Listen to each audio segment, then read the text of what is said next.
जय हिंद दोस्तों। तो आज हम करने वाले हैं नवीन सर का एनटीपीसी का प्रैक्टिस सेट 5 का रिवीजन। और अगर आपको हैंड रिटन जो है नोट्स चाहिए तो आप कमेंट कर सकते हैं। तो स्टार्ट करते हैं। कुश्ती संघ के अगर हम अध्यक्ष की बात करते हो जाएंगे संजय सिंह। ये जो है ये बात हो रही है भारतीय कुश्ती संघ की। और फिर IOA भारतीय जो कमेटी है ओलंपिक की, उसके सचिव जो हो जाएंगे AG नौहरन। सबसे उम्र की जो है भारतीय खिलाड़ी जो है ओलंपिक में सबसे कम उम्र में पहुंची हो जाएगी आपकी PT ऊषा, जो अभी ओलंपिक की क्या है अध्यक्ष हो जाएगी।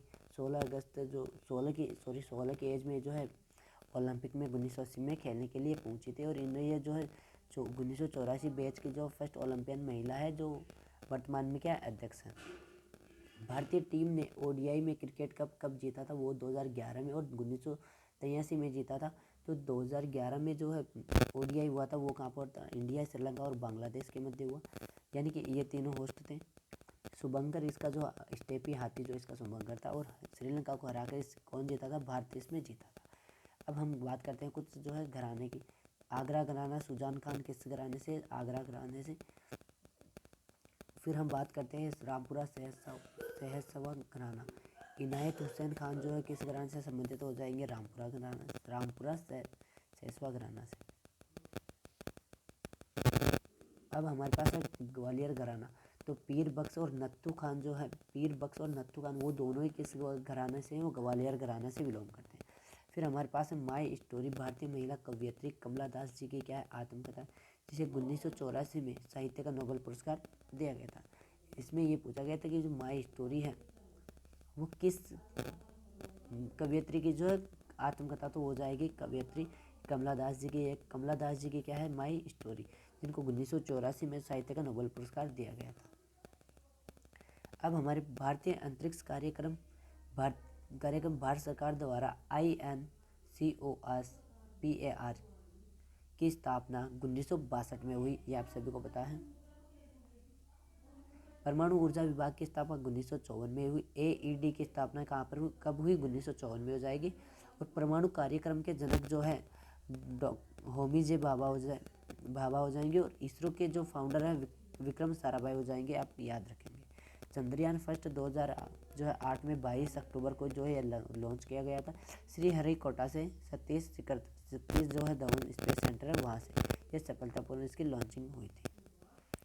प्रसार संधि पर भारत किस देश ने जो है प्रसार संधि पर टोटल प्रसार संधि हमारे पास दिया गया। तो प्रसार संधि जो है इसमें 191 देशों ने हस्ताक्षर किए थे, लेकिन भारत ने इस पर हस्ताक्षर नहीं किए थे। यह संधि जो 1 जुलाई 1968 को हुई थी और 5 मार्च 1970 से यह लागू हुई थी। तो क्वेश्चन इस प्रकार से था कि प्रसार संधि पर कौन सा देश हस्ताक्षर नहीं किया, तो वो हमारा भारत था ऑप्शन के हिसाब से।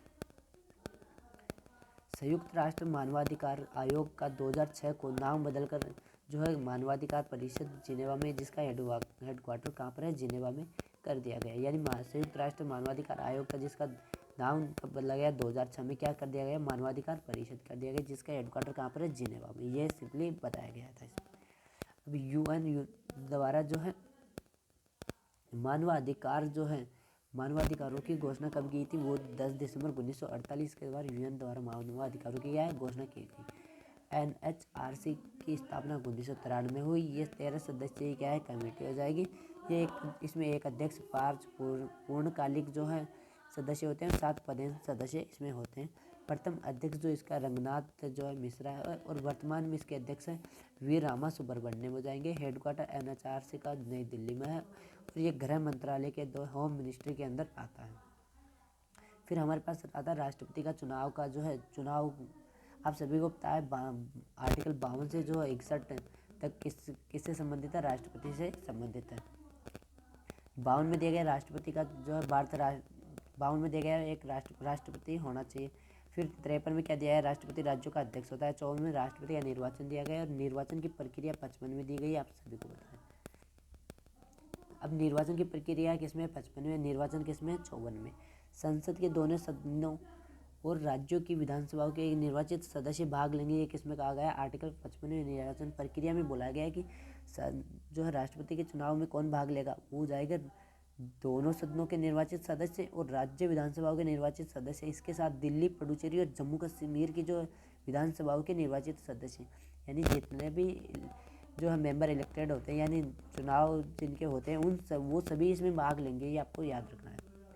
जो मनोनीत किए जाते हैं वो इसमें भाग नहीं लेते। 1560 ईस्वी के पश्चात अकबर का पहला और अंतिम विजय भी यानी पन्ना से क्या था, यानी 1560 के पश्चात अकबर का पहला विजय कौन सा था, मालवा का 1601 में था। और अंतिम कौन सा था, असीरगढ़ का जो है विजय इसके अंतिम थी अकबर की। अकबर 1556 से 1601 तक रहा।